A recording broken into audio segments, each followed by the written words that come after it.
La formation continue, c'est un thème profondément important.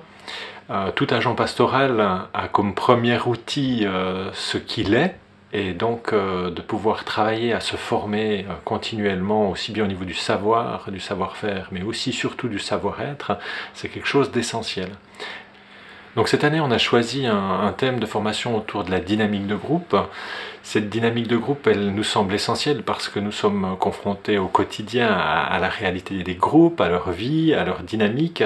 Et donc en paroisse, dans les différents mouvements, dans les différents conseils, il est important de pouvoir avoir des outils pour pouvoir bien accompagner et bien être avec ces différents groupes. Ça participe aussi à la première orientation pastorale qui est celle de créer des cellules de vie, et cette dynamique de groupe entre en plein dans cette notion de création de cellules de vie. Cette année, nous avons choisi Jörg Bichsel comme formateur, un formateur connu, reconnu au Jura, psychologue, psychothérapeute et puis formateur d'adultes, et il nous a aidé justement à vivre cette journée de manière très dynamique. Alors j'ai été sollicité par le Jura pastoral pour travailler avec une soixantaine de personnes sur la question de qu'est-ce qui se passe quand on met ensemble des individus au niveau de la dynamique du groupe. Quelles sont les tensions, les sympathies, les antipathies qui peuvent naître et comment en tant que facilitateur on peut en tenir compte et en faire quelque chose de positif. Par exemple, pour apposer des idées quand on partage plutôt que de les opposer. J'ai proposé d'une part de vivre certains exercices qu'ils peuvent reproduire et d'autre part de présenter un concept qui explique un petit peu les différentes dimensions dont on doit prendre soin quand on veut animer un groupe.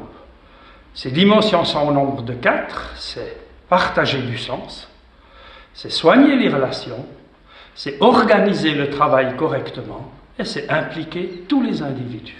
Ça, c'est l'élément conceptuel, théorique que j'ai apporté. Alors, si on veut faire un travail efficace au sein d'un groupe, on est obligé de tenir compte des liens, de tensions qui peuvent être positives ou négatives, si on veut que les gens puissent effectivement apprendre en sérénité, en confiance. Donc, plus que la matière, l'animateur doit être un facilitateur du processus. Il doit faire en sorte que tout le monde ose s'exprimer. Il doit faire en sorte que des règles convenues ensemble soient respectées. Il doit faire en sorte qu'à la fin d'une séquence, on puisse dire s'il y a des inconforts qui ont été vécus et puis en tenir compte pour la fois suivante. Et tout ça, ça relève du processus et pas du tout du contenu. Souvent, on a des animateurs spécialistes du contenu, mais pas spécialistes du processus. Et ça donne des rencontres qui sont nettement moins performantes. Au fond, si je caricature, l'animateur formateur d'il y a 50 ans, il savait le contenu, il savait le comment, et puis il venait étaler un petit peu sa science. Aujourd'hui, on se rend bien compte qu'avec Internet, avec les formations que font toutes les personnes, avec leur expérience de vie, elles sont toutes spécialistes et expertes de quelque chose. Et au fond, une animatrice, un animateur compétent, il va utiliser toutes les ressources au sein de son petit groupe. Peut-être qu'il y a des personnes qui sauront mieux qu'elles animer à un moment donné une partie du travail. Et dans ce cas, on va les mobiliser. Peut-être qu'on va demander à une personne de prendre des notes, parce que si déjà j'anime, je ne peux pas en plus m'occuper d'être le scribe.